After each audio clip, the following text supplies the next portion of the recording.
për pasojat që mund të kenë ardhur nga shkelja e kësaj të drejte. Të nderuar kolegë dhe kolege deputet, më lejoni të dhënave personale dhe ligji për avokatin e popullit.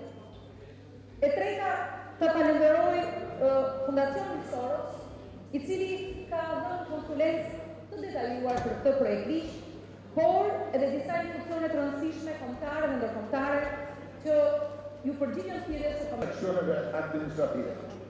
Dhe gjitha këto ndryshime, informim nga komisioneri për të drejtën e informimit dhe mbrojtjen e dhënave personale, duke mos shënuar në asnjë rast.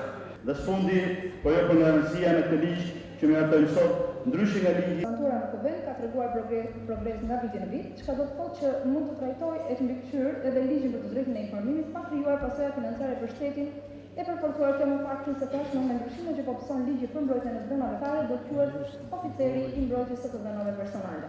Ligji projektiti për disa shtesa dhe ndryshime në ligjin për mbrojtje të dhënave personale është pjesë e paketës së 3 ligjeve që janë paraqitur nga Qeveria Kuvendit Shqipërisë për mirati. Dhe deputeti Beate Veni si zëvendësues në Komisionin për Edukimin dhe Mjetet e Informimit Publik. Dhe së fundi, kalendari 3 orë i punimeve të Kuvendit për periudhën 22 shtator 10 tetor, duhet të njëftoj se përpara fillimit të anit shumëllon konferenca e kryetarëve për të miratuar kalendarin me 3 orë, kalendari u miratua me konsensus.